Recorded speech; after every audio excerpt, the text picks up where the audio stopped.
Hello friends, I am professor Rakesh Aswani. Study tips channel में मैं आप सभी का स्वागत करता हूं। फ्रेंड्स, आज हम ओसीएम का फुल रिवीजन लेने जा रहे हैं। पूरे सिलेबस का रिवीजन जस्ट इन 3 इयर्स, 3 घंटे के अंदर पूरा ओसीएम आपका कवर हो जाएगा। बस आपको शुरुआत से लेकर अंत तक इस वीडियो को बहुत ध्यान से देखना है और सुनना है। अब क्या है कि एक साथ तो आप 3 घंटे नहीं देख पाओगे, बोर हो जाओगे। इसके लिए इस वीडियो को मैंने 3 पार्ट्स में डिवाइड किया गया है। तो दोस्तों, स्टार्ट करते हैं quick revision of OCM in 3 years. Friends, अगर आपको ये वीडियो अच्छा लगे तो मैक्सिमम लोगों तक शेयर कीजिएगा ताकि मैक्सिमम लोगों को ये बेनिफिट मिल सके। तो चलिए देखते हैं fast track revision of OCM. सबसे पहला आपका जो चैप्टर है उसका पहला टॉपिक हम कवर करने जा रहे हैं। Chapter number 1 principles of management, उसका पहला टॉपिक है nature of principles of management और इसके बोर्ड एग्जाम में आने के मैक्सिमम चांसेस हैं। शॉर्ट नोट में ये कवर होता है। तो चलिए स्टार्ट करते हैं दोस्तों। प्रिंसिपल्स ऑफ मैनेजमेंट, सबसे पहले इसका इंट्रोडक्शन देख लेंगे। प्रिंसिपल किसे कहते हैं, ये 1 मार्क के लिए आपको ऑब्जेक्टिव में कवर हो सकता है। तो फर्स्ट पॉइंट जो आपको स्क्रीन पे दिख रहा है कि प्रिंसिपल को डिफाइन किया गया कि एज अ फंडामेंटल ट्रुथ और proposition that serve as a foundation for system of belief और behaviour for a chain of reasoning. Principle क्या है दोस्तों? फंडामेंटल ट्रुथ है। बार बार एक्सपेरिमेंट करके देखा गया और कुछ रूल्स बनाए गए। अगर ये रूल्स, ये बेस है, अगर हम इसको अपने बिजनेस में अप्लाई करेंगे तो डेफिनेटली हमें सक्सेस मिलेगा। ये जो प्रिंसिपल्स हैं जिसे हम फंडामेंटल ट्रुथ कहते हैं या स्टेटमेंट ऑफ फंडामेंटल ट्रुथ भी कह सकते हैं आप इसे। ये सेकंड पॉइंट में अगर आप देखेंगे तो it provides guideline to the manager. अब क्या होता है friends, management is an art of getting things done through others. तो दूसरों से काम लेना है मैनेजर को, तो उसके लिए उसको ये प्रिंसिपल्स फॉलो करने पड़ेंगे ताकि वो लोगों से काम ले सके। इतना ही नहीं, पॉइंट नंबर 3 अगर आप देखोगे तो ये जो प्रिंसिपल्स है it helps the manager to take effective decisions and to achieve organisation goals. यानी ये मैनेजर को सही समय पे सही डिसीजन लेने में हेल्प करेंगे, गोल्स को अचीव करने में हेल्प करेंगे। इसके लिए इन प्रिंसिपल्स को फॉलो करना बहुत जरूरी है। चलिए दोस्तों देखते हैं nature of principles of management. Point number 1 is universal application. यानी जो प्रिंसिपल्स ऑफ मैनेजमेंट है फ्रेंड्स, मेरा 14 principles of management by Henry fuel का वीडियो अपलोडेड है, उसको जरूर देखिएगा, आपके लिए चीजें आसान हो जाएंगी। तो जितने भी मैनेजमेंट के प्रिंसिपल्स हैं ये यूनिवर्सली एप्लीकेबल है, मतलब ऑल ओवर द वर्ल्ड। कोई भी बिजनेस ऑर्गेनाइजेशन हो, स्मॉल हो, बिग हो, प्रॉफिट मेकिंग हो, नॉन प्रॉफिट मेकिंग हो, जितने भी लेवल्स ऑफ मैनेजमेंट हो, हर जगह पे ये प्रिंसिपल एप्लीकेबल है। पॉइंट नंबर 2 ये जनरल गाइडलाइंस हैं। जनरल गाइडलाइंस क्या होते हैं फ्रेंड्स, यानी नॉर्मल रूल्स एंड रेगुलेशन जो हम डे टू डे लाइफ में भी अप्लाई कर सकते हैं, लेकिन हमें इसको सिचुएशन के हिसाब से अप्लाई करना है। Point number 3 principles are form by practice and experiments. Yes, ये प्रिंसिपल्स, ये रूल्स ऐसे नहीं बने, इनको बार बार प्रैक्टिस करके देखा गया, एक्सपेरिमेंट करके देखा गया। जब रिजल्ट्स अच्छे आने लगे तो उसको प्रिंसिपल्स में शामिल किया गया है। फ्लेक्सिबिलिटी यानी चेंजेस, सिचुएशन के हिसाब से हम हमारे प्रिंसिपल्स में चेंजेस कर सकते हैं, मॉडिफिकेशन ला सकते हैं। Point number 5 is behavioural in nature, यानी हम इसको सिचुएशन के हिसाब से अप्लाई कर सकते हैं और प्रिंसिपल्स का एक ही मकसद होता है कि हमें लोगों से काम करवा के लेना है, उनके बिहेवियर में चेंजेस लाना है ताकि वो हमें हमारे गोल्स अचीव करके दे सके। Point number 6 is cause and effect relationship. ये प्रिंसिपल्स हमें समझाते हैं कॉज एंड इफेक्ट रिलेशनशिप, यानी अगर आप ये प्रिंसिपल फॉलो करोगे तो उसका ये रिजल्ट आएगा। For example principle of remuneration, अगर आप अच्छा पगार दोगे तो सामने वाला मन लगा के काम करेगा। तो ये हमें बताता है cause and effect relationship. And the last one is all principles are of equal importance. Friends, दोनों में से क्या इंपॉर्टेंट है, सुई या तलवार? क्या ज्यादा इंपॉर्टेंट है, सुई या तलवार? दोनों का अपना अपना महत्व है। जहां बटन टाकने का काम करना है वहां काम सुई का है, तलवार का नहीं है। तो सारे प्रिंसिपल्स ना इक्वल इंपॉर्टेंस है, तो सबको सिस्टमेटिकली हमने अप्लाई करते रहना है। खाली 1 या 2 प्रिंसिपल अप्लाई करेंगे तो फिर हमारे गोल्स अचीव नहीं होंगे। तो उम्मीद करता हूं कि ये रिवीजन आपको हेल्प कर रहा होगा। अगर किसी भी टॉपिक पे आपको डिटेल में सुनना है तो उसके लिए अलग से ऑलरेडी मेरे वीडियोस अपलोडेड हैं, जिसका लिंक मैं आपको डिस्क्रिप्शन में दे दूंगा। तो चलिए दोस्तों आगे बढ़ते हैं नेक्स्ट टॉपिक की ओर। Yes, next topic is 14 principles of management by Henry Fayol. Friends, exam में इसको कैसे पूछा जाता है, एक्सप्लेन एनी 5 प्रिंसिपल्स। अब 5 प्रिंसिपल्स आपने कोई भी याद करने और एग्जाम में बताने हैं, लेकिन अभी 14 प्रिंसिपल्स दिए तो हम उसको 14 के 14 को हम रिवाइज कर सकते हैं। इसको याद करने का आसान तरीका भी मैंने बताया हुआ, इस वीडियो को अलग से जरूर देखिएगा। सबसे पहले ये प्रिंसिपल्स किसने दिए? हेनरी फ्यूल ने। हेनरी फ्यूल की भी एक स्टोरी है कि ये बंदे का जन्म 1841 में हुआ। He was the French mining engineer. इसने कुछ ऐसा किया कि ये उस कंपनी का आगे चल के सीईओ बन बैठा। कौन से पीरियड से लेकर कौन से पीरियड तक? 1888 से लेकर 1988 तक ये बंदा उस कंपनी का सीईओ एमडी था, और 1918 में रिटायर होने के बाद इसने किताब लिखी और इस बंदे की डेथ हो गई 1925 में। इसकी डेथ के बाद जब इसकी बुक को पब्लिश किया गया इंग्लिश में ट्रांसलेट करके, कब पब्लिश किया गया? 1949 में, और उसको टाइटल दिया गया जनरल एंड इंडस्ट्रियल एडमिनिस्ट्रेशन।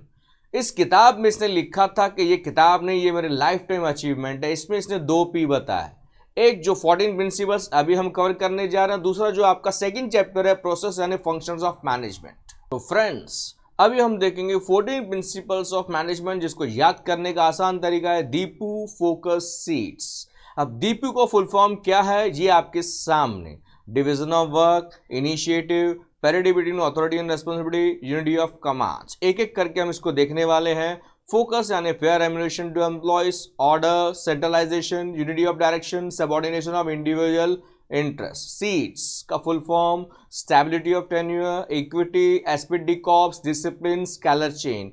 एक एक करके हम देखेंगे। ये 14 के 14 आपको लाइफ टाइम याद होने चाहिए, इसके लिए ये मैजिक मंत्र आपको दिया गया है। फ्रेंड्स इससे सिंपल कुछ नहीं हो सकता। इस रिवीजन से आपको मैक्सिमम बेनिफिट मिलेगा, बस आपने इसको ध्यान से सुनना है। चलिए स्टार्ट करते हैं। पहला प्रिंसिपल है डी यानी डिवीजन ऑफ वर्क। फ्यूल कहते हैं काम को डिवाइड करो, जो जिस काम में एक्सपर्ट है उसको वो काम देंगे, तो division of work leads to specialisation. एक ही तरह का काम कर करके बंदा उसमें एक्सपर्ट हो जाता है, स्पेशलाइज हो जाता है, और इससे काम फटाफट होता है। नेक्स्ट वन इज इनिशिएटिव यानी जवाबदारी लेके काम करना। फ्यूल कहते हैं कि आपने मैनेजमेंट के लोगों ने मोटिवेट करना है अपने एम्प्लॉयज को कि वो इनिशिएटिव यानी जवाबदारी लेके काम करें, वो खुद आगे आए कि सर मैं ये काम करने के लिए तैयार हूं। तो उनको हमने मोटिवेट करते रहना है कि वो खुद आगे आए और खुद जवाबदारी ना अपने हिसाब से काम करें, बस हमें हमारे गोल्स अचीव करके दे। थर्ड वन इज पैरिटी यानी balance between authority and responsibility. Friends authority flows from top to bottom और रेस्पॉन्सिबिलिटी उसका रिवर्स होता है, तो दोनों के बीच में बैलेंस का होना बहुत जरूरी है। अथॉरिटी का मतलब क्या होता है? Power to take decision. तो हमने सामने वाले को डिसीजन लेने का पावर देना और साथ में हमने रेस्पॉन्सिबिलिटी भी देना, और दोनों में बैलेंस का होना बहुत जरूरी है। अगर हम कोई एक चीज देंगे तो काम बराबर होने वाला नहीं है। Next one is unity of commands यानी बॉस हमेशा एक ही होना चाहिए। जैसे कि आप व्हाइट कलर का डायग्राम देख रहे हो कि रेड वाला व्यक्ति 3 ब्लू कलर के लोगों को इंस्ट्रक्शन दे रहा है, फिर 3 ब्लू कलर के लोग आगे चल के नेक्स्ट कलर वालों को इंस्ट्रक्शन दे रहे हैं। इस तरह से बॉस हमेशा एक ही होना चाहिए। Subordinate should report to only one boss. इससे किसी भी प्रकार का कोई कंफ्यूजन नहीं होगा, मिसअंडरस्टैंडिंग नहीं होगी। Next one is fair remuneration to employees यानी हमने अच्छा पगार देना है एम्प्लॉयज को ताकि उनको सेटिस्फैक्शन मिल सके। एम्प्लॉयज को अगर सेटिस्फैक्शन होगा तो वो बेस्ट ढंग से काम करने की कोशिश करेगा। सेटिस्फैक्शन दोनों को होना चाहिए, एम्प्लॉयर को भी और एम्प्लॉय को भी, पैसा देने वाले को भी और पैसा लेने वाले को भी।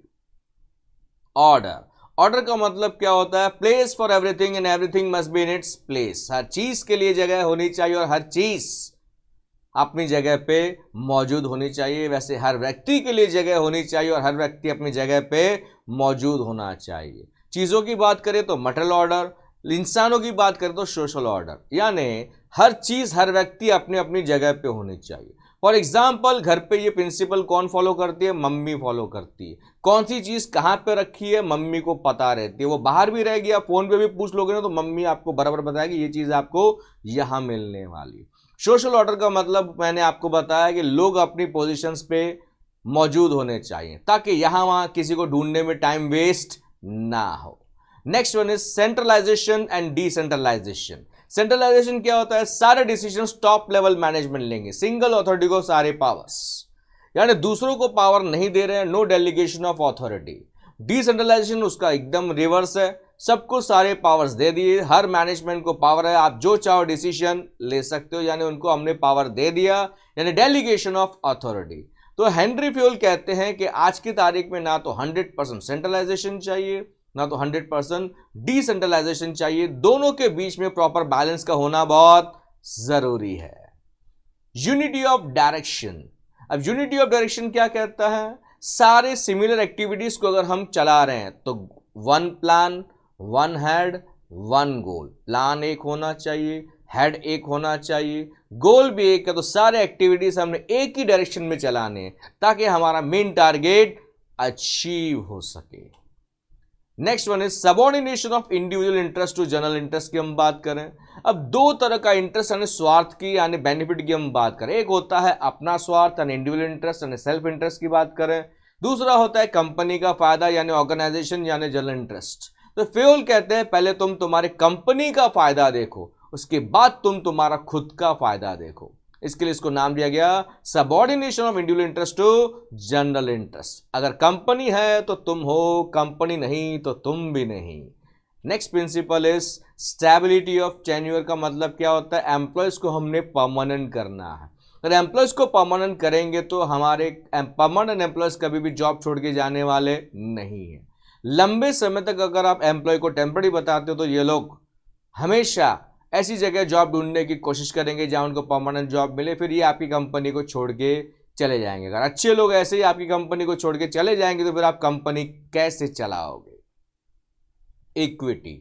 इक्विटी का मतलब क्या होता है? इक्विटी का मतलब होता है कि हमने इक्वल ट्रीटमेंट देना है, किसी भी प्रकार का भेदभाव नहीं करना है। जितने भी एम्प्लॉयज काम कर रहे हैं सबको आप अच्छे से ट्रीटमेंट दो। काइंडनेस और जस्टिस का हमने इस्तेमाल करना है, किसी भी प्रकार की पार्शियलिटी नहीं करनी है। इससे क्या होगा? एम्प्लॉयज के अंदर लॉयल्टी एंड डिवोशन बना रहेगा, वो मन लगा के काम करेंगे और कंपनी के प्रति वो वफादार रहेंगे। Next one is SPD corps. SPD corps क्या होता है फ्रेंड्स? टीम वर्क की हम बात करें, टीम स्पिरिट, टीम बना के काम करना है, क्योंकि management is a group activity और टीम का फुल फॉर्म क्या होता है? टुगेदर एवरीवन अचीव्स मोर। हर इंसान में कोई ना कोई कमी है, लेकिन अगर हम सब जब मिलके काम करेंगे तो हम आसानी से गोल को अचीव कर सकते हैं। Next one is discipline. Discipline का मतलब क्या होता है? It mean sincerity, obedience of rules and regulations. Rules and regulations को हमने फॉलो करना है। नियम हर जगह हैं। जिस घर में आप रहते हो वहां पे रूल्स हैं, जिस कॉलेज में आप पढ़ते हो वहां के रूल्स होंगे, जिस क्लासेस में आप पढ़ते हो वहां कुछ रूल्स होंगे, जिस समाज में आप रहते हो वहां कुछ रूल्स होंगे, जिस कंपनी में फ्यूचर में काम करोगे वहां कुछ रूल्स होंगे। फ्रेंड्स, हमें रूल्स को फॉलो करना पड़ेगा, तभी हम सही ढंग से कंपनी को मैनेज कर पाएंगे, चला पाएंगे और टाइम पे गोल्स को अचीव कर पाएंगे। बगैर डिसिप्लिन के हमें सक्सेस नहीं मिलेगा। तो हमें इस बात का खास ध्यान रखना है कि हमें सिंसियरिटी के साथ उन रूल्स को फॉलो करना है।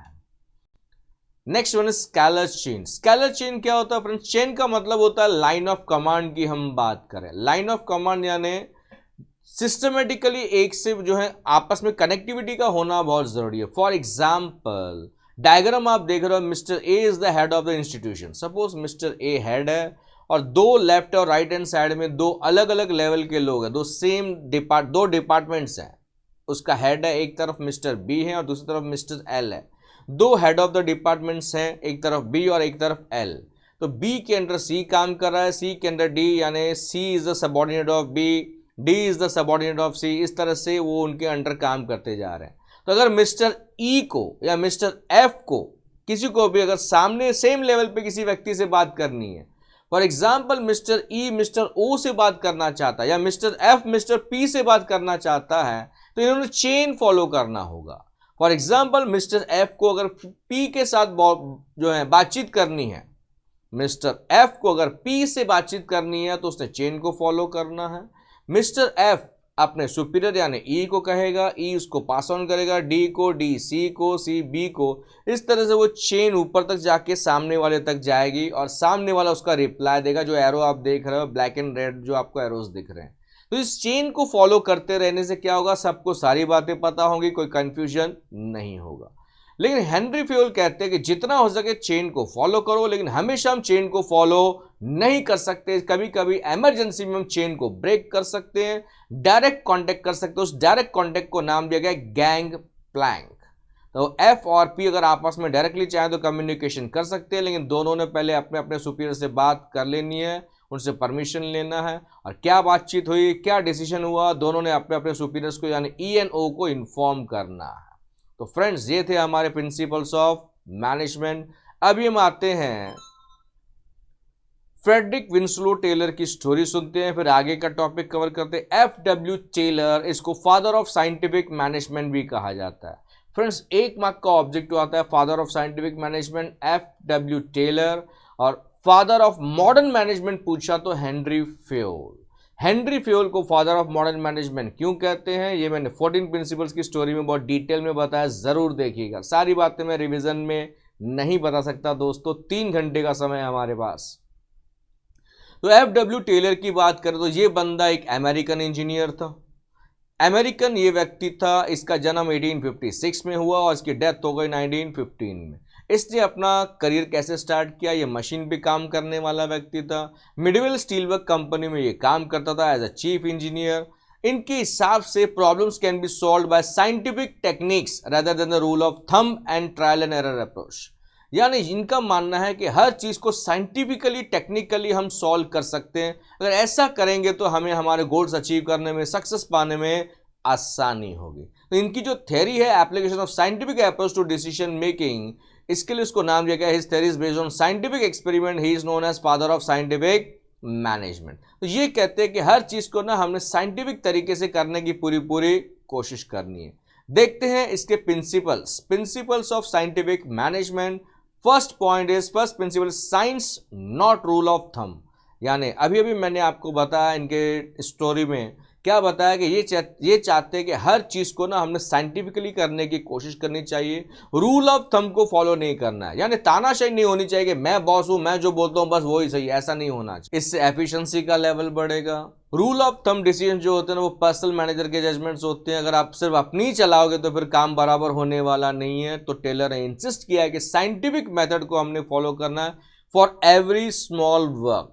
तो हमने सही ढंग से लोगों का जो है सिलेक्शन करना है, जो बंदा बेस्ट है उसको बेस्ट काम पे रखना है। हमने ट्रायल एंड एरर मेथड को हमने फॉलो नहीं करना है, क्योंकि बड़े बड़े कंपनीज को चलाने के लिए एक छोटी सी गलती भी कंपनी को कहां से कहां पहुंचा सकती है। तो हमने साइंटिफिक तरीके से डिसीजन लेना है, दुक्केबाजी वाला काम नहीं करना है, सिंपल वर्ड्स में। इससे हमारा टाइम, मनी, एनर्जी सब सेव होगा। हम हर तरह का वेस्टेज अवॉइड कर पाएंगे और काम फटाफट होगा, यानी एफिशिएंसी का लेवल बढ़ेगा। Second principle is harmony not discord. यानी आपस में बैलेंस का होना, कोऑर्डिनेशन का होना बहुत जरूरी है। आपस में तालमेल और अंडरस्टैंडिंग रहेगा बिटवीन एम्प्लॉयज एंड मैनेजमेंट, तो हम हर तरह के कॉन्फ्लिक्ट को अवॉइड कर सकते हैं। इससे एक हेल्दी एनवायरनमेंट क्रिएट होगा और कंपनी को सक्सेस मिलेगा। मेंटल रिवोल्यूशन का मतलब होता है हमने हमारी सोच को बदलना बहुत जरूरी है। जो एम्प्लॉयज हैं, जो मैनेजमेंट है, उन्होंने अपनी सोच, अपने एटीट्यूड में चेंज लाना है। हमेशा एक दूसरे को गलत निगाहों से मत देखो, गलत तरीके से मत सोचो। हमने पॉजिटिव एटीट्यूड लेके चलना है, पॉजिटिव सोच लेके चलना है, एक दूसरे को महत्व देना है और मिलके काम करना है, तभी कंपनी का प्रोडक्टिविटी एंड प्रॉफिट बढ़ेगा। Next one is cooperation not individualism. यानी हमने मिलके काम करना है, क्योंकि मैनेजमेंट एक ग्रुप एक्टिविटी है, तो हमने एक दूसरे को सपोर्ट करना है। इससे अच्छा एटमॉस्फेयर क्रिएट होगा, हेल्दी वर्किंग एनवायरनमेंट होगा, तो काम करने में अच्छा लगेगा। एक दूसरे को सजेशन देना, सजेशन लेना, डिसीजन मेकिंग में हमें हेल्प करेगा। प्लस एम्प्लॉयज को हमने ट्रीट करना है as an integral part of organisation, because management और एम्प्लॉयज ये 2 पिलर्स हैं ऑर्गेनाइजेशन के सक्सेस के लिए। इसके लिए इनके बीच में तालमेल का होना, कोऑपरेशन का होना बहुत जरूरी है। और एम्प्लॉयज ने भी अपनी जवाबदारी लेके काम करना है, स्ट्राइक्स वगैरह को अवॉइड करना है, अननेसेसरी डिमांड्स को अवॉइड करना है, ताकि मैनेजमेंट और एम्प्लॉयज के बीच में अच्छे रिलेशनशिप बने रहें। रिश्ता बनाने से बनता है, निभाने से निभता है दोस्तों, बोलने से रिश्ते नहीं होते। Next one is division of responsibility. Friends, आपने डिवीजन ऑफ वर्क तो सुना है, उसमें डिवीजन ऑफ रेस्पॉन्सिबिलिटी ऐड किया गया है। यानी काम डिवाइड करके अगर आप लोगों को दे रहे हो, साथ में आप उनको जवाबदारी भी दो। इससे क्या होगा, हर बंदा अपना जवाबदारी लेके काम करेगा। फॉर एग्जाम्पल 3 लेवल होते हैं मैनेजमेंट के, top level, middle level, lower level. तो सेकंड पॉइंट आपके लिए स्क्रीन पर है। प्लानिंग कौन करेंगे, top level and middle level. जब को प्लानिंग को इंप्लीमेंट एग्जीक्यूट कौन करेंगे, जो एम्प्लॉइज हैं वो ज्यादा एग्जीक्यूशन पे ध्यान देंगे। इतना ही नहीं, रिपोर्टिंग देना पड़ेगा। Reporting is done as a instruction given by their superiors, यानी वो हिसाब से काम करना है, हमने हमारे सुपीरियर्स के इंस्ट्रक्शंस को फॉलो करना है। समय समय पे हमने उनको रिपोर्ट करते रहना है, बताते रहना है कितना काम हुआ है। मैनेजर्स ने भी हमेशा आगे आके अपने एम्प्लॉयज को एनकरेज करना है, गाइड करना है, हेल्प करना है। इससे क्या होगा, बेस्ट परफॉर्मेंस होगा मैनेजर्स का एज वेल एज एम्प्लॉयज का। तो सब में जवाबदारी लेके काम करना, सब में जवाबदारी को हमने डिवाइड करना है, इसके लिए इसको नाम दिया गया division of responsibility. Next one is development of employer employees for greater efficiency and maximum prosperity, यानी दोनों ने अपना बेस्ट परफॉर्मेंस देने की कोशिश करनी है। हर बंदे ने अपने स्किल्स को अपग्रेड करना है ताकि दोनों को फायदा हो सके, दोनों को बेनिफिट मिल सके।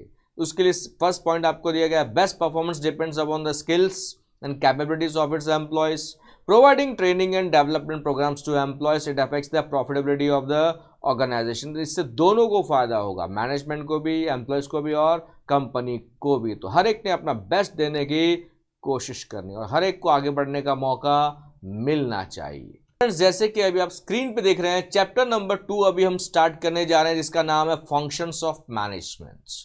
अगर आप लेफ्ट हैंड साइड में नीचे आप देखोगे तो एक वर्ड दिया गया है POSDCORB, full form planning, organising, staffing, directing, coordinating, reporting and budgeting. Reporting and budgeting को हम कंबाइन करेंगे तो वर्ड बनता है कंट्रोलिंग। ये नॉलेज के लिए आपको मैंने बताया। ये पोस्ट कॉप जो है ये किसने दिया है, लुथर गुलिक, ये आपको नाम पता होना चाहिए। तो ये फंक्शंस ऑफ मैनेजमेंट है, जिसको हम प्रोसेस भी कहते हैं। तो management is a continuous process, आपने सुना रहेगा, तो बार बार हमने इस पूरे प्रोसेस को चलाते रहना है।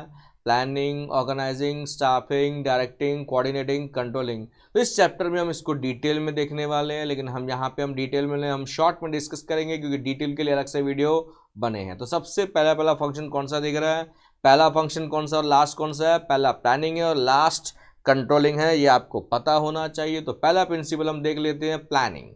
तो सबसे पहले हम देखेंगे प्लानिंग क्या है, उसका इंपॉर्टेंस। तो सबसे पहले प्लानिंग एक बेसिक फंक्शन है, प्राइमरी फंक्शन है, यानी फर्स्ट इंपॉर्टेंट फंक्शन है मैनेजमेंट का।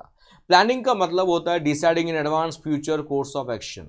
फ्यूचर में मुझे क्या करना है, आज आपने डिसाइड कर लिया तो उसको हम प्लानिंग बोलते हैं। तो planning means deciding in the present what to do in future. और planning is an intellectual process, हमने हमारे दिमाग का इस्तेमाल करना है। Logical thinking and rational decision making का होना बहुत जरूरी है। इतना नहीं, planning is goal oriented. Planning हमेशा गोल ओरिएंटेड होना चाहिए क्योंकि हमें हमारे गोल्स अचीव करने हैं। Planning bridges the gap between where we are and where we want to be. हम आज कहाँ हैं और हमें कहाँ जाना है, इसके बीच में जो गैप है इसको कौन फिल करता है, प्लानिंग। तो हर फंक्शन में प्लानिंग आता है क्योंकि प्लानिंग के बगैर कोई कंपनी, कोई मैनेजमेंट चल नहीं सकता। And planning is perform by all the 3 levels of management, लेकिन ज्यादा करके मेन प्लानिंग कौन करता है, टॉप लेवल मैनेजमेंट। तो प्लानिंग का मतलब क्या होता है, deciding in advance future course of action. तो उसके महत्व क्या है, इंपॉर्टेंस क्या है, point number 1, it helps to set clear objectives. अगर हमें प्लान करना है तो पहले हमें गोल ऑब्जेक्टिव सेट करना पड़ेगा, फिर हम इस गोल को कैसे अचीव करेंगे अकॉर्डिंगली हमने प्लान करना पड़ेगा। सेकंड पॉइंट उसी से कनेक्टेड है, it provides the path of action, यानी हमें क्या करना है, कैसे करना है ताकि हम अपने गोल को अचीव कर सकें। तो प्लानिंग हमें डायरेक्शन देता है कि इसके बाद क्या करना है, इसके बाद क्या करना है। Third, planning improves the performance. Yes friends, अगर आप पढ़ाई करते समय भी प्लानिंग करके पढ़ोगे, जो मोस्ट इंपॉर्टेंट टॉपिक है फ्रेंड्स, उसके वीडियोस में अपलोड कर रहा हूं, कुछ अपलोड हो चुके हैं। IMPs ऑफ OCM, अगर आप उसको देख लोगे, वो हिसाब से पढ़ोगे तो डेफिनेटली आपको बेनिफिट मिलेगा। हर वीडियो के डिस्क्रिप्शन में आपको कई सारे लिंक आपको मिल जाएंगे, आपको जो वीडियो पसंद हो आप उसको देख सकते हो। तो प्लानिंग से हमारा परफॉर्मेंस बढ़ता है क्योंकि प्लानिंग करके चलेंगे तो डेफिनेटली हमें बेनिफिट मिलेगा। फोर्थ पॉइंट भी उसी से कनेक्टेड है, planning minimise the risk. Business में रिस्क कम करना है तो प्लानिंग करके चलेंगे तो डेफिनेटली हम लाइफ और बिजनेस में रिस्क को कम कर सकते हैं। पॉइंट नंबर 5 तो एकदम सिंपल है, ऑप्टिमम यूटिलाइजेशन ऑफ रिसोर्सेस, यानी बेस्ट यूज ऑफ रिसोर्सेस। हम रिसोर्सेज का वेस्टेज को अवॉइड कर सकते हैं, क्योंकि हम उसका बेस्ट यूज करने की कोशिश करेंगे through planning. Point number 6, it helps in decision making. Friends, planning हमें डिसीजन मेकिंग में हेल्प कैसे करता है? प्लान एक बनाते हैं, एक से ज़्यादा बनाते हैं, एक से ज़्यादा बनाते हैं, फिर उसको हम कंपेयर करते हैं कि इसका प्लस क्या है, इसका माइनस क्या, और फाइनली जब हम बेस्ट प्लान को सिलेक्ट कर लेते हैं, यानी हमने डिसीजन ले लिया, तो planning helps in decision making. 7th point, it is useful in setting the standards for controlling. Yes, standard यानी एक लेवल, क्या लेवल पे हम लोगों को ऑब्जर्व करेंगे, क्या लेवल पे लोगों ने काम करना है, तो प्लानिंग हमें स्टैंडर्ड सेट करने में हेल्प करता है। कंट्रोलिंग क्या है, आज ही हम सीखने वाले हैं थोड़ी देर में, तो वहां पे हम डिस्कस करेंगे, यहाँ पे हमने टाइम सेव कर लेना। पॉइंट नंबर 8, फैसिलिटेट्स कोऑर्डिनेशन, यानी आपस में तालमेल लाने की कोशिश करता है।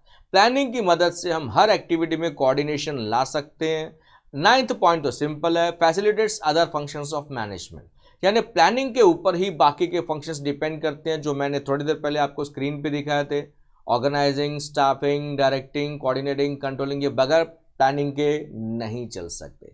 And the last one is promotes innovative ideas. Yes friends, planning is an intellectual process, तो हमें नए नए आइडियाज बिजनेस करने के, लोगों से काम निकालने के ढूंढने पड़ेंगे, नए नए तरीके ढूंढने पड़ेंगे, क्योंकि बिजनेस एनवायरनमेंट बहुत स्पीड में चेंज हो रहा है, तो वो हिसाब से हमें एडजस्ट करना बहुत जरूरी है। और आज की तारीख में बगैर प्लानिंग के ना इंसान चल सकता है, ना कंपनी चल सकती है। चलिए दोस्तों, अभी आते हैं नेक्स्ट टॉपिक पे, जो सबसे डिफिकल्ट लगता है स्टूडेंट्स को, ऑर्गेनाइजिंग, जबकि ये सिंपल है। इंट्रोडक्शन को समझाना तो टॉपिक अपने आप आपको आ जाएगा, मेन इंट्रोडक्शन को आपने समझना है। अब ऑर्गेनाइजिंग क्या होता है? ऑर्गेनाइजिंग एक प्रोसेस है, defining and grouping of activities. मैं डेफिनेशन समझाता हूं, डेफिनेशन आपको समझा तो पूरा टॉपिक आपको आएगा। Process of defining and grouping मैं आपको समझाता हूं। हमें गणपति रखनी है सार्वजनिक, तो हमने काम डिवाइड करके दिया, डिवीजन ऑफ वर्क का हम प्रिंसिपल फॉलो कर रहे हैं। हर एक ग्रुप को हमने काम दिया। फॉर एग्जांपल, हमें 10 एक्टिविटीज करने हैं, तो हमने 10 ग्रुप बना दी। भाई तुम पैसा कलेक्शन करोगे, तुम गणपति का डेकोरेशन देखोगे, तुम प्रसाद का जो है वो सब देखोगे, तुम पब्लिक को मैनेज करोगे, ऐसे कई सारे ग्रुप्स हमने बना दिए। तो ऑर्गेनाइजिंग एक प्रोसेस है, यानी हमें कई सारे एक्टिविटीज करने होंगे। तो हमने डिफाइन किया कि कितने ग्रुप्स बनेंगे और हर ग्रुप में कितने लोग होंगे और किसका क्या रोल रहेगा। अकॉर्डिंगली हमने उसको अथॉरिटी दिया गया, वही आपको दिया गया, establishing the authority relationship among them. In performing the organising function the manager defines, departmentalise and assigns activities so that they can be most effectively executed. यानी यहाँ पे क्या हो गया, हमने काम डिवाइड करके दिया, डिपार्टमेंट्स बनाया, हर ग्रुप को हमने एक एक्टिविटी दी है करने के लिए, और हर ग्रुप ने अपना अपना बेस्ट देने की कोशिश करनी है। तो मैनेजर ने उनको अथॉरिटी भी देना है, रेस्पॉन्सिबिलिटी भी देना है, इसमें बैलेंस का होना बहुत ज़रूरी है। 14 प्रिंसिपल्स यहाँ पे एप्लीकेबल है। इससे क्या होगा, सब मिलके काम करेंगे तो हम आसानी से अपने गोल्स को अचीव कर सकते हैं। तो वही चीज़ें, पहला पॉइंट, फैसिलिटेट्स यानी हेल्प्स इन एडमिनिस्ट्रेशन यानी management as well as operation. Organising की मदद से हम सिस्टमेटिकली स्मूथली अपने बिजनेस को मैनेज कर सकते हैं। ये बहुत खतरनाक फंक्शन है, अगर हम इसको सही ढंग से अप्लाई करेंगे तो हमारा कितना भी बड़ा बिजनेस हो, हम उसको अच्छे से मैनेज कर सकते हैं। सेकेंड पॉइंट मैं आपको बता चुका हूं, ब्रिंग स्पेशलाइजेशन यानी डिविजन ऑफ वर्क। यहां पे हम हर एक को काम डिवाइड करके दे रहे हैं, हर एक को अपना अपना रोल समझा रहे हैं, तो इससे में जो व्यक्ति जिस काम में एक्सपर्ट है वो अपना बेस्ट देने की कोशिश करेगा। Third point is defines the job properly. अभी भी बताया, हर एक का जॉब क्लियरली डिफाइन किया गया ताकि किसी भी प्रकार का कोई कंफ्यूजन ना हो। फोर्थ पॉइंट तो ऑलरेडी हो गया, क्लैरिफाइज यानी सबको पता है कि मेरी अथॉरिटी यानी मेरा पावर कितना है और मुझे क्या जवाबदारी यानी रेस्पॉन्सिबिलिटी दी गई है। अथॉरिटी में क्या होता है, रेस्पॉन्सिबिलिटी में क्या होता है, ये समझना बहुत ज़रूरी है। मुझे किससे इंस्ट्रक्शन लेना है, किसको इंस्ट्रक्शन देना है, ये सबको पता होना चाहिए ताकि किसी भी प्रकार का कोई कन्फ्यूजन ना हो, तो इसको ये क्लैरिफाई करता है। Point number 5, establishes coordination. यहाँ पे कोऑर्डिनेशन लाने की कोशिश की जाती है। जितने भी डिपार्टमेंट्स हैं, जितने भी मैनेजमेंट के लेवल्स हैं, जितने भी एम्प्लॉयज़ हैं, सबके बीच में तालमेल लाने की कोशिश की जाती है ताकि हम सिस्टमेटिकली अपने गोल्स को अचीव कर सकें। Point number 6, helps for effective administration यानी हम अच्छे से इफेक्टिव तरीके से अपने बिजनेस को मैनेज कर पाएंगे। इफेक्टिव का मतलब क्या होता है, जब कोई चीज हम टाइम पे अचीव करते हैं तो उसको हम बोलते हैं इफेक्टिव, असरदार। 7th one is helpful for growth and diversification. अगर हम अच्छे से अपने बिजनेस को ऑर्गेनाइज कर पा रहे हैं, मैनेज कर पा रहे हैं, तो डेफिनेटली ये फंक्शन हमें आगे बढ़ने में, ग्रोथ और डाइवर्सिफिकेशन में हेल्प करेगा। Friends take the screenshot. क्या होता है, ये इंपॉर्टेंट पॉइंट्स हैं, हेडिंग्स आपको याद रहेंगे तो अंदर मसाला आप भर सकते हो। Next is create sense of security. अब क्या होता है, हर बंदे को हमने जॉब डिफाइन करके दिया, हर एक को अपना अपना रोल समझा है, हर एक को काम डिवाइड करके दिया है। इससे हर बंदे को अपना अपना सिक्योरिटी कि मुझे क्या रोल प्ले करना है, मुझे कितना रोल प्ले करना है, ताकि कोई कंफ्यूजन ना हो। Next point is scope for innovation, यानी यहां पे अभी अभी हमने ग्रोथ और डाइवर्सिफिकेशन की बात की, तो यहां पे पूरे पूरे चांसेस हैं इनोवेशन लाने के। तो ऑर्गेनाइजिंग जो है, it provides the scope for innovation. और लास्ट पॉइंट तो सब में आप लिख सकते हो, it helps in OUOR, optimum utilisation of resources, क्योंकि हम हर एक्टिविटी को एफिशिएंसी यानी फटाफट करने की कोशिश करेंगे। एफिशिएंसी का मतलब होता है खर्चा कम लगना चाहिए, प्रॉफिट प्रोडक्शन ज़्यादा होना चाहिए। यानी हमने सस्ता और अच्छा देने के लिए हमने हमारे खर्चे और एक्सपेंसेस को, वेस्टेज को कम करना है। That is optimum utilisation of resources. चलिए दोस्तों नेक्स्ट देखते हैं स्टाफिंग। एकदम सिंपल है। स्टाफिंग का मतलब होता है selecting right person for the right job with right पे। सही काम के लिए सही बंदे को अपॉइंट करो, राइट पेमेंट वो बंदा लेना चाहिए, पगार ज़्यादा भी नहीं लेना चाहिए वरना कंपनी के खर्चे बढ़ जाएंगे। It is concern with management of dash, human resources को हमने मैनेज करना है। ये एक प्रोसेस है, attracting, recruiting, selecting, placing, appraising, remunerating, developing and retaining the best workforce. इसको समझ लिया, यानी स्टाफिंग कंप्लीट। ये एक प्रोसेस है, हमने अच्छे लोगों को अपनी ओर अट्रैक्ट करना है, उनको रिक्रूट एंड सिलेक्शन यानी रिक्रूटमेंट, यानी उनको कहना है कि हमारी कंपनी में वैकेंसी आप अप्लाई करो। फिर हम उनको सिलेक्ट करेंगे, सिलेक्ट करने के बाद हम उनको ट्रेनिंग देंगे और सही जगह पे प्लेसमेंट करेंगे। प्लेसमेंट होने के बाद उनके ऊपर नज़र रखी जाएगी, जिसको हम बोलते हैं परफॉर्मेंस अप्रेजियल। अगर बंदा अच्छा है, अच्छा परफॉर्मेंस दे रहा है, तो आगे चल के हम उसका रेम्यूनरेशन, पगार वगैरह बढ़ाएंगे, अच्छा पैकेज उसको देने की, कॉम्पेंसेशन देने की कोशिश करेंगे। और ऐसे लोगों को हम अपने पास हमेशा के लिए बांध के रख सकते हैं। That is retaining the best workforce. हमारे बेस्ट लोग हमारी कंपनी को छोड़ के नहीं जाने चाहिए, क्योंकि बगैर एम्प्लॉयज के कोई कंपनी नहीं चल सकती। क्योंकि स्टाफिंग यानी ह्यूमन एसेट, ह्यूमन रिसोर्स की हम बात करें, ये कंपनी के लिए एसेट होते हैं, क्योंकि हर कंपनी को एम्प्लॉयज चलाते हैं। इसके लिए अच्छे स्टाफ का होना बहुत ज़रूरी है। दो डेफिनेशंस हैं, सबका मीनिंग वही है जो मैं अभी आपको बता चुका हूँ। आपको एग्जाम में जो लिखना हो आप लिख सकते हो। इंपॉर्टेंस ऑफ स्टाफिंग में पहला पॉइंट ये कि इफेक्टिव मैनेजर फंक्शन है, क्योंकि बगैर स्टाफ के कोई कंपनी नहीं चल सकती। सेकंड पॉइंट तो सिंपल है, leads to effective utilisation of human resource, यानी ह्यूमन रिसोर्स का हमने बेस्ट यूज़ करना है, बेस्ट एम्प्लॉयज को काम पे रखना है, ताकि हम उनसे बेस्ट ले सकें और वो अपना बेस्ट कंपनी को दे सकें। Third point is builds cordial relationship. अच्छे स्टाफ को अगर हम सिलेक्ट करेंगे ना, तो एम्प्लॉयज जो भी लेवल पे काम कर रहे हैं, इन सब के बीच, मैनेजमेंट और एम्प्लॉयज के बीच में एक अच्छा रिलेशनशिप डेवलप होगा। नेक्स्ट हेल्प्स HRD यानी ह्यूमन रिसोर्स डेवलपमेंट। एम्प्लॉयज को ना लालच दी जाती है कि आप बार बार अपने आप को अपग्रेड करो, अपने स्किल्स को अपग्रेड करो, अकॉर्डिंगली हम आपको प्रमोशन देंगे, पैकेज देंगे, यानी उनको लालच दी जाती है monetary and non monetary benefits. और इसको वजह से हर बंदा अपना बेस्ट देने की कोशिश करता है। Next one is helps in effective use of technology and other resources. Staffing कि अभी अभी मैंने बात की, अगर हम अपने एम्प्लॉयज को अपग्रेड करेंगे तो वो सही ढंग से टेक्नोलॉजी का यूज करेंगे और बेस्ट रिसोर्सेज का यूज करेंगे, तो रिसोर्सेज का वेस्टेज कम होगा, जिसका फायदा कंपनी को होगा। Next one is improves efficiency. Efficiency का मतलब क्या होता है, it is the ratio of returns to cost, यानी मेहनत कम लगनी चाहिए, काम ज़्यादा होना चाहिए। अब स्टाफ को हमने लालच दिया है, हर बंदा अपना बेस्ट देने की कोशिश करेगा, क्योंकि हर एक को प्रमोशन चाहिए, हर एक को मॉनिटरी या नॉन मॉनिटरी बेनिफिट्स चाहिए। हर बंदा अपना बेस्ट देगा तो काम फटाफट होगा। काम अच्छे से और फटाफट हो रहा है तो पॉइंट नंबर 7 कंप्लीट हो गया अपने आप। कैसे? Long term effect. हर बंदा हमेशा अपना बेस्ट देते रहेगा तो इससे कंपनी को लॉन्ग टर्म में फायदा होगा, कंपनी का ग्रोथ होगा, कंपनी का प्रॉफिट का लेवल, सेल एक्सेट्रा बढ़ेगा। पॉइंट नंबर 8 एसेंशियल कंट्रीब्यूशन, यानी स्टाफ का जो है ना वो बहुत बड़ा रोल रहता है, उनका बहुत बड़ा कंट्रीब्यूशन रहता है। बगैर स्टाफ के कोई कंपनी नहीं चल सकती दोस्तों।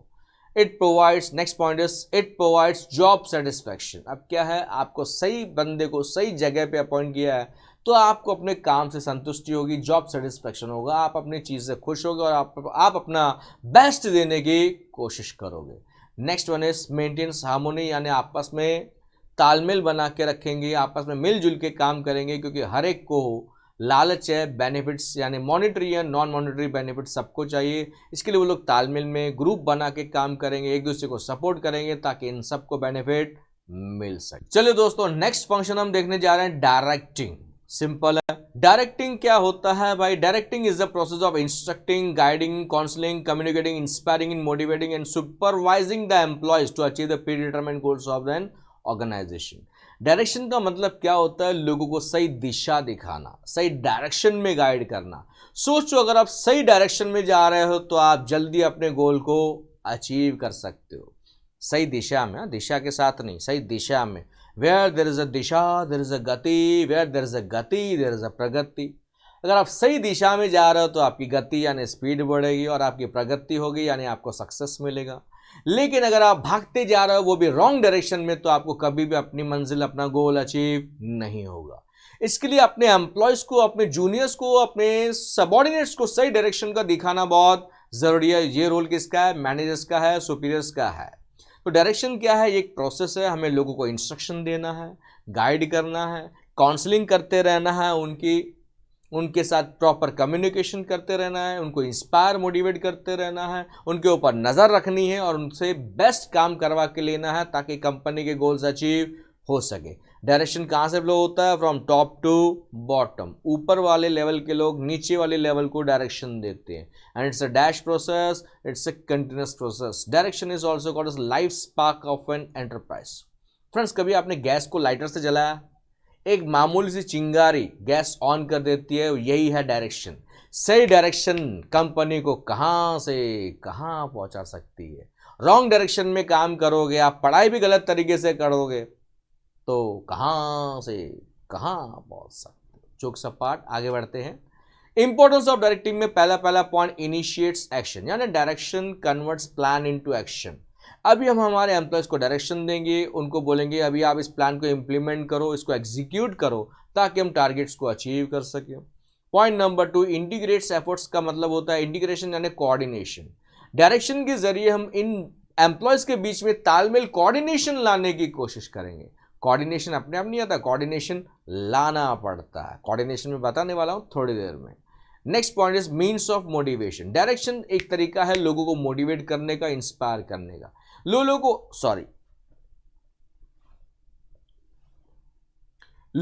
को लालच देते रहो, मॉनिटरी या नॉन मॉनिटरी बेनिफिट्स देते रहो, उनसे काम लेते रहो। पैसा फेंक, तमाशा देख। Next one is provides stability, यानी अगर आप सही डायरेक्शन में काम करें तो टाइम पे हमारे गोल्स अचीव होंगे, हमारा ग्रोथ होगा, हमारा सर्वाइवल सक्सेस मिलेगा। कंपनी सही डायरेक्शन में चल रही है, हर चीज़ सही ढंग से हो रही है तो सर्वाइवल हो रहा है, सक्सेस ग्रोथ हमारा हो रहा है, डाइवर्सिफिकेशन हो रहा है, तो इससे कंपनी लंबे समय तक बिजनेस में टिक सकती है। Next point is coping up with the changes. Coping up का मतलब होता है adjusting with the changes. Direction के जरिए ना इन लोगों को समझाया जाता है क्या है कि बिजनेस एनवायरनमेंट कंटिन्यूसली चेंज होते जा रहा है, माहौल बदलते जा रहा है, तो हमें हमारे काम करने के टेक्निक्स में बदलाव लाना बहुत जरूरी है। फॉर एग्जाम्पल, कोरोना वायरस की वजह से बहुत सारे लोग ऑफलाइन से ऑनलाइन आ गए। ऑनलाइन कैसे चलना है, इवन आपके लेक्चर्स भी ऑफलाइन से ऑनलाइन हो गए, कॉलेज के टीचर्स भी ऑनलाइन पढ़ाने लगे, किसी ने सोचा नहीं था। तो सिचुएशन के हिसाब से एडजस्ट करना बहुत जरूरी है। इसके लिए सुपीरियर्स होते हैं वो अपने सबऑर्डिनेट्स को गाइड करते रहते हैं कि आपको सिचुएशन के हिसाब से एडजस्ट करना है, तो उसके लिए सही समय पे सही डायरेक्शन का आना बहुत जरूरी है। नेक्स्ट इज, ऑलरेडी बता चुका हूं, इफेक्टिव यूटिलाइजेशन ऑफ रिसोर्सेज, यानी ऑप्टिमम यूज ऑफ रिसोर्सेज। सही डायरेक्शन से ना हम रिसोर्सेज का बेस्ट यूज कर सकते हैं और जो वेस्टेज कर रहा है हम उनको समझा सकते हैं ताकि रिसोर्स का वेस्टेज कम से कम हो। 7वां number point, creates team spirit, यानी एस्पिरिट डी कॉप्स की बात कर रहे हैं। हम आपस में एम्प्लॉयज के बीच में अगर मन मुटाव है तो उसको दूर करने की कोशिश करेंगे, टीम स्पिरिट डेवलप करने की कोशिश करेंगे ताकि ये लोग मिलकर काम करेंगे तो कंपनी के गोल्स अचीव होंगे। Point number 8 is explores capabilities of individuals, यानी यहाँ पे आपको मौका मिलता है कि आप अपनी कैपेबिलिटीज को एक्सप्लोर कर सकते हो, आप अपनी क्षमता कैपेबिलिटीज दुनिया को दिखा सकते हो, तो आपको यहाँ पे परफॉर्म करने का मौका मिलता है। Next, increases efficiency level. अब डायरेक्शन से क्या होगा, एफिशिएंसी का लेवल बढ़ेगा यानी काम फटाफट होगा, क्योंकि सबको पता है कि हमें डायरेक्शन दिया जा रहा है और हमारे ऊपर नज़र रखी जाती है। जब इंसान के ऊपर नज़र रखी जाती है तो उसका परफॉर्मेंस का लेवल बढ़ जाता है। लास्ट पॉइंट बिल्कुल सिंपल है, डायरेक्शन के जरिए हम क्या लाने की कोशिश करेंगे, कोऑपरेशन। हर बंदे को एक दूसरे को सपोर्ट करना है, क्योंकि सबको कंपनी में बने रहना है, सबको कंपनी में प्रमोशन चाहिए, तो उनको लालच दिया रहता है, उनको समझाया जाता है एक दूसरे के साथ कोऑपरेट करें, जितने भी डिपार्टमेंट्स हैं, जितने भी लेवल्स हैं, एक दूसरे को सपोर्ट करना है, क्योंकि बगैर सपोर्ट के हम आगे नहीं बढ़ सकते। तो ये था इंपॉर्टेंस ऑफ डायरेक्टिंग। आगे देखते हैं दोस्तों, next topic is importance of coordinating. एकदम सिंपल सा स्कोरिंग सा फंक्शन है। कोऑर्डिनेशन का मतलब क्या होता है भाई? कोऑर्डिनेशन का मतलब होता है आपस में तालमेल, अंडरस्टैंडिंग, हार्मोनी आप बोल सकते हो, बैलेंस आप बोल सकते हो। Coordination is the essence of every organisation. Essence समझते हो? एसेंस यानी जरूरी, नेसेसिटी। बगैर कोऑर्डिनेशन के कोई फंक्शन नहीं चल सकता। कुछ मैनेजमेंट के जो फिलोसोफर्स हैं, थिंकर्स हैं, उनका ये मानना है कि कोऑर्डिनेशन सेपरेट फंक्शन है ही नहीं, कोऑर्डिनेशन हर जगह है। जितने भी लेवल पे प्लान बन रहे हैं सबके बीच में कोऑर्डिनेशन चाहिए, जितने भी एक्टिविटीज हो रही है हर जगह कोऑर्डिनेशन चाहिए। फॉर एग्जांपल हमारे बॉडी में इतने सारे पार्ट्स हैं, सबके बीच में कोऑर्डिनेशन का होना बहुत जरूरी है। फॉर एग्जांपल आप ड्राइव कर रहे हो, सामने से ट्रक आ रही है आपकी ओर, आपने देखा सामने वाला रॉन्ग डायरेक्शन में चला रहा है, चाय वगैरह ज्यादा हो गई है बंदे की, तो गलत डायरेक्शन में आ रहा है, तो आपकी आंखों ने देखा तो उसने ब्रेन को सिग्नल दिया, अकॉर्डिंगली आप अपने हाथों और पैरों का इस्तेमाल करेंगे, अपने व्हीकल को और खुद को साइड करने की, बचाने की कोशिश करेंगे। हाँ, सामने वाले के साथ टक्कर खेलना तो आपकी मर्जी है। आगे बढ़ते हैं, jokes apart. Coordination is the essence of organization success, यानी सक्सेस पाना है तो कोऑर्डिनेशन, आपस में तालमेल का होना बहुत जरूरी है। अभी अभी बताया जैसे हमारे बॉडी में डिफरेंट पार्ट्स है, सबके बीच में कोऑर्डिनेशन होता है, तालमेल होता है, सब मिला के काम करते हैं हमारे बॉडी के पार्ट्स, तब जाके हम अपने व्हीकल को ड्राइव कर पाते हैं। ऐसे कई सारे एक्टिविटीज हम दिन में करते हैं, तो it is an integration of different activities, आपस में तालमेल का होना बहुत जरूरी है। इट एस्टेब्लिश हार्मोनी यानी balance among all the activities, सबके बीच में तालमेल का होना बहुत जरूरी है, because management is a group activity. एक और दिया गया है word synchronization of group efforts, यानी सबने मिल के काम करना है। बेस्ट एग्जांपल है दही हंडी। दही हंडी में टारगेट कितना भी ऊंचा हो वहां तक पहुंचना है तो we have to show coordination, आपस में तालमेल चाहिए। मोटे पतले लंबे नाटे जितने भी लोग हैं सब ने मिलके काम करना है। तो ये एक हिडन फोर्स है विच binds all other functions of management. ये अंदरूनी ताकत है जो हमें चलाती है, बस हमें एक होके मिलके काम करना है, तभी हमारा गोल अचीव होगा। ये उसका डेफिनेशन है, आप कोई भी लिख सकते हो। ये आप हैं, ये हम हैं, और हम यहाँ ओसीएम का रिवीजन कर रहे हैं, बराबर ना दोस्तों। आगे बढ़ते हैं, इंपॉर्टेंस ऑफ कोऑर्डिनेटिंग की बात करें तो तालमेल अगर आपस में रहेगा तो इससे टीम स्पिरिट डेवलप होगा, हम सब मिलके काम करेंगे। प्लस कोऑर्डिनेशन में क्या होता है, हम इस लोगों को सही डायरेक्शन देने में आसानी होगी। Point number 3, it facilitates motivation, हम लोगों को एनकरेज कर पाएंगे, मोटिवेट कर पाएंगे ताकि हर बंदा अपना बेस्ट दे। मोटिवेशन कैसे देंगे फ्रेंड्स? जब भी वर्ड मोटिवेशन आएगा, 2 words monetary and non monetary benefits देंगे ताकि हर बंदा अपना बेस्ट देने की कोशिश करे। हर बंदा अपना बेस्ट देगा तो पॉइंट नंबर 4 और 5 तो अपने आप कवर हो गए। OUOR यानी ऑप्टिमम यूटिलाइजेशन होगा रिसोर्सेज का, क्योंकि हर बंदा अपना बेस्ट दे रहा है। अगर बेस्ट दे रहा है, OUOR हो रहा है, ऑप्टिमम यूटिलाइजेशन हो रहा है, तो पॉइंट नंबर 5 तो ऑटोमेटिकली कवर हो गया। इट अचीव्स ऑर्गेनाइजेशनल गोल्स, अपने आप हमारे गोल्स अचीव हो जाएंगे क्योंकि हर बंदा अपना बेस्ट देने की, टीम बना के काम करने की कोशिश कर रहा है। पॉइंट नंबर 6, इससे हमारे आपस में रिलेशंस इंप्रूव होंगे। पॉइंट नंबर 7, अभी अभी बताया ना भाई, बेस्ट यूज होगा तो एफिशिएंसी का लेवल बढ़ेगा, काम ज़्यादा होगा, वेस्टेज खर्चे कम होंगे। अब हम सब मिलके काम करेंगे तो पॉइंट नंबर 8, इससे हमारा गुडविल का लेवल बढ़ेगा, क्योंकि हम सब टीम बना के काम करें तो हम हमारे कस्टमर्स को सेटिस्फाई कर पाएंगे, उनको अच्छा सर्विस दे पाएंगे, तो इससे हमारा मार्केट में रेपुटेशन बढ़ेगा। अच्छा, कंपनी का प्रॉफिट बढ़ेगा तो हम शेयर होल्डर्स को अच्छा डिविडेंड देंगे, तो इससे ओवरऑल कंपनी का गुडविल बढ़ेगा। Point number 9 is unity of direction, हम सब एक ही डायरेक्शन में काम करेंगे। अगर यूनिटी ऑफ डायरेक्शन प्रिंसिपल में आपको ऑलरेडी बता चुका हूं, इसमें तालमेल का होना बहुत जरूरी है। अगर गोल एक है तो प्लान भी एक होना चाहिए, और सभी एक्टिविटीज को हमने एक ही डायरेक्शन में चलाना है, तभी हमारा गोल अचीव होगा। And the last one is specialization. यहाँ पे हमने काम सबको डिवाइड करके दिया है, सबको काम डिवाइड करके दिया है, तो डिविजन ऑफ वर्क से क्या होता है, स्पेशलाइजेशन होता है। अलग अलग डिपार्टमेंट्स काम कर रहे हैं, तो जितने भी एक्सपर्ट्स काम कर रहे हैं अपने अपने लेवल पे, वो सब एक दूसरे को सपोर्ट करने की कोशिश करेंगे, कोऑर्डिनेट करने की कोशिश करेंगे, ताकि ओवरऑल कंपनी के गोल्स अचीव हो सके। ये था importance of coordinating. Separate videos चाहिए डिटेल में तो अलग से अपलोडेड है, वो आधे आधे घंटे का वीडियो रहता है, कोई 10 मिनट का रहता है, कोई 5 मिनट का रहता है, वो आप देखिए टॉपिक के हिसाब से। ये तो रिवीजन चल रहा है दोस्तों। Last topic, last function of management, that is controlling. चलिए देखते हैं कंट्रोलिंग क्या होता है। भाई ये लास्ट फंक्शन है, ये एंड फंक्शन है। मैनेजमेंट का प्रोसेस प्लानिंग से स्टार्ट होता है, कहाँ खत्म होता है, कंट्रोलिंग पे। कंट्रोलिंग का मतलब क्या होता है, इवैल्यूएशन यानी चेकिंग ऑफ परफॉर्मेंस। बार बार ना परफॉर्मेंस को चेक करते रहना है। हर एम्प्लॉय का परफॉर्मेंस अगर चेक किया जाएगा, हर एक के ऊपर नजर रखी जाती है। तो कैसे ये काम करता है, पॉइंट नंबर 3 में देखिए।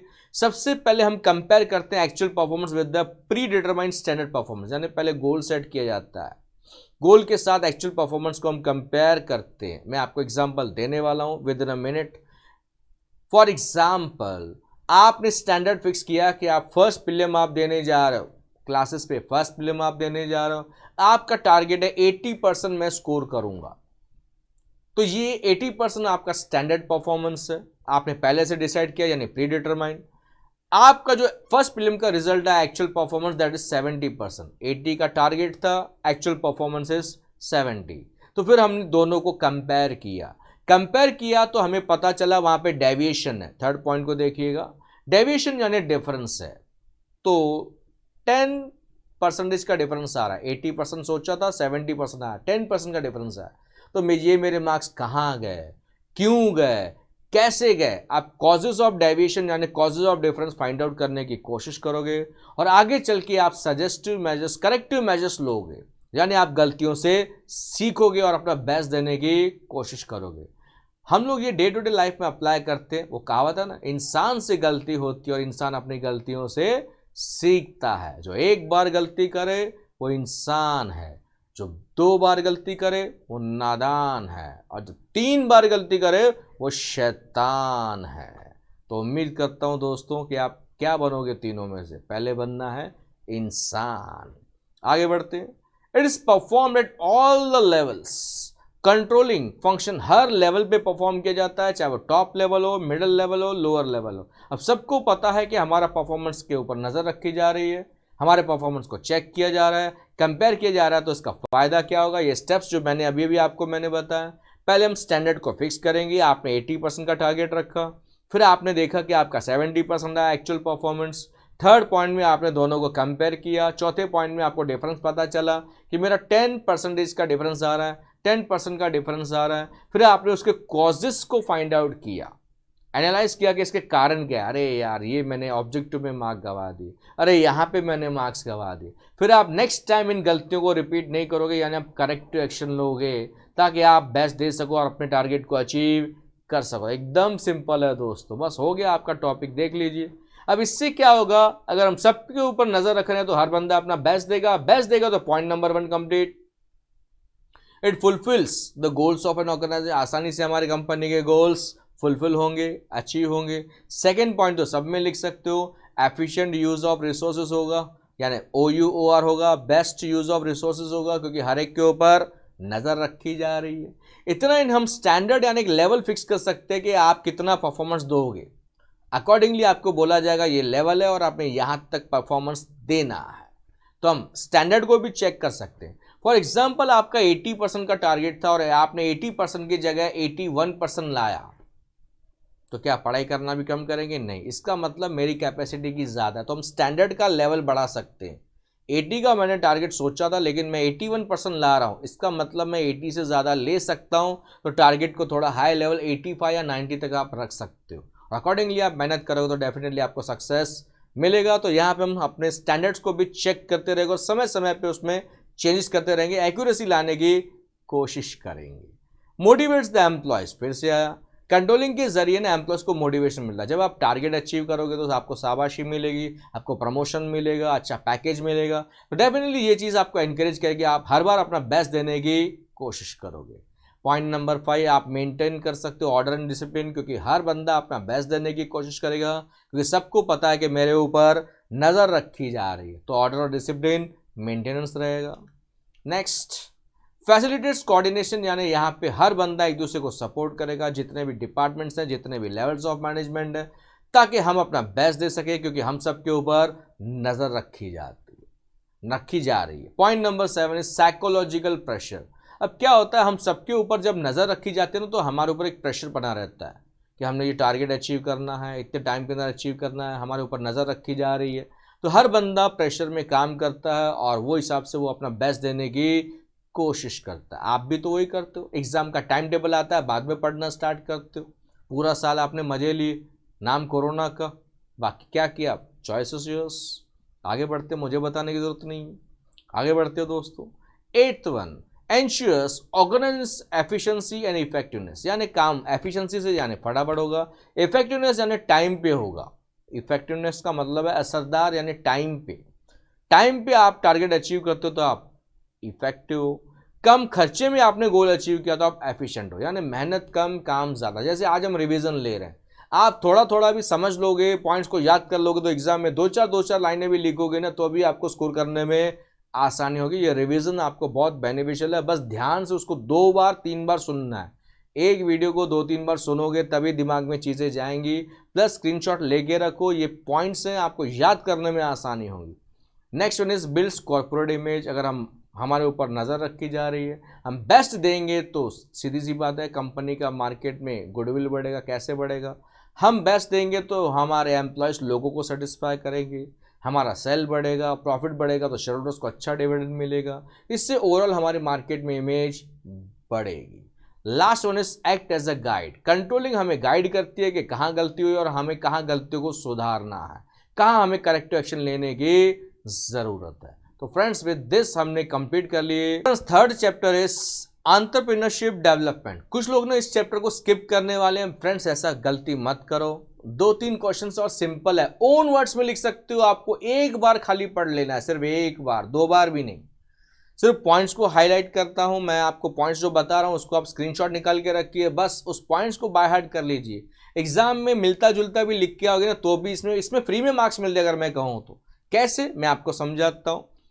सबसे पहला क्वेश्चन है characteristics of entrepreneur. Friends, entrepreneur किसे कहते हैं, बिजनेसमैन को कहते हैं। वो बिजनेसमैन जो रिस्क उठाने के लिए तैयार है। ये एंटरप्रेन्योर कंसेप्ट कहां से आया, फ्रेंच से आया है। पहले फ्रेंच के लोग मिलिट्री में उसको इस्तेमाल करते थे, फिर कॉन्ट्रैक्टर्स लोग उसको इस्तेमाल करने लगे, और अभी बिजनेस में इसको लॉन्च किया गया, यानी बिजनेस में ये वर्ड इस्तेमाल होता है। एंटरप्रेन्योर एक 4th फैक्टर ऑफ प्रोडक्शन है जो बाकी के फैक्टर्स को कंबाइन करता है। फैक्टर्स ऑफ प्रोडक्शन आपने इकोनॉमिक्स में सीखा रहेगा। तो एंटरप्रेन्योर अपने बिजनेस को फॉर्म करता है, सारे फैक्टर्स को कंबाइन करता है और वो बिजनेस को स्टार्ट करता है। और ये वो बंदा है जो रिस्क उठाने के लिए तैयार है। क्या धंधे में रिस्क है भाई, जिसको रिस्क से इश्क है उसको ही बेनिफिट मिलता है। मुकेश भाई अंबानी को देख लो, बाबा रामदेव को देख लो, तो ये बड़े बड़े एंटरप्रेन्योर्स हैं जो लार्ज स्केल पे बिजनेस कर रहे हैं। तो आते हैं इनके कैरेक्टरिस्टिक्स। पहला पॉइंट, इंटेलेक्चुअल कैपेबिलिटीज। ये लोग ना बहुत इंटेलिजेंट होते हैं, इनका विजन बहुत बड़ा रहता है। सेकंड पॉइंट उसी से कनेक्टेड है, फ्यूचर विजन।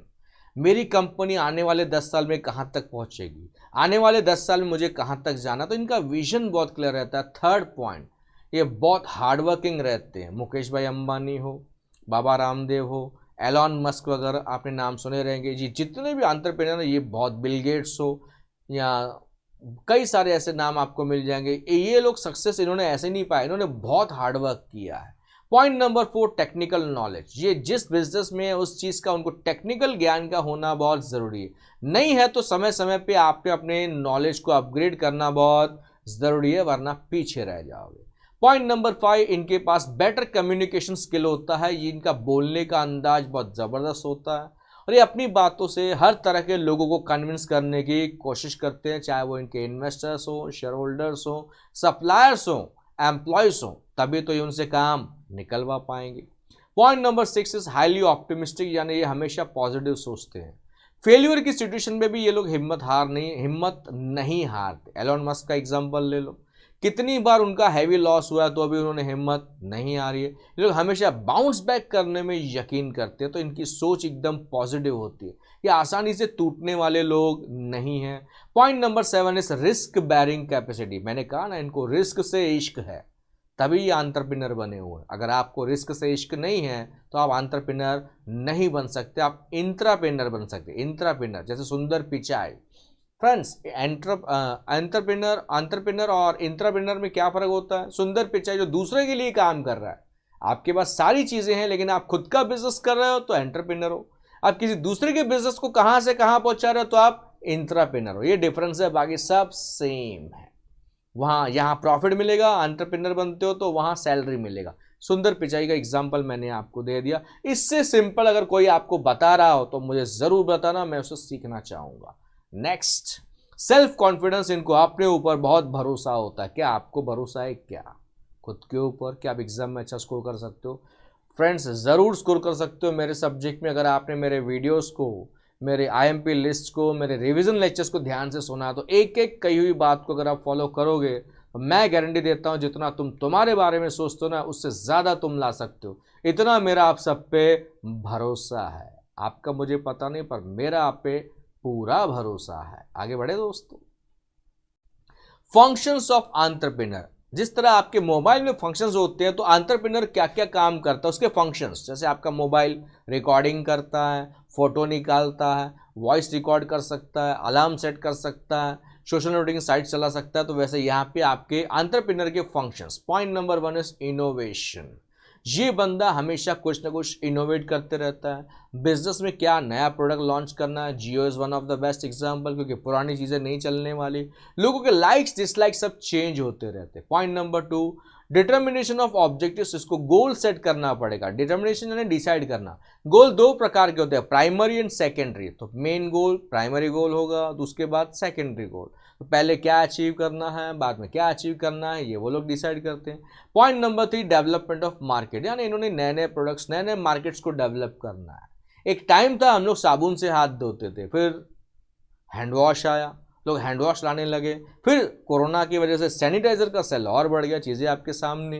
तो इस तरह से नए नए मार्केट्स को डेवलप करना बहुत ज़रूरी है। मैं और कहाँ बिजनेस कर सकता हूँ, जियो का एग्जांपल ले लो आपके सामने। मैं और क्या चीज़ें ला सकता हूँ, तो जियो का बहुत कुछ मार्केट में आ रहा है, नेटवर्क के अलावा भी।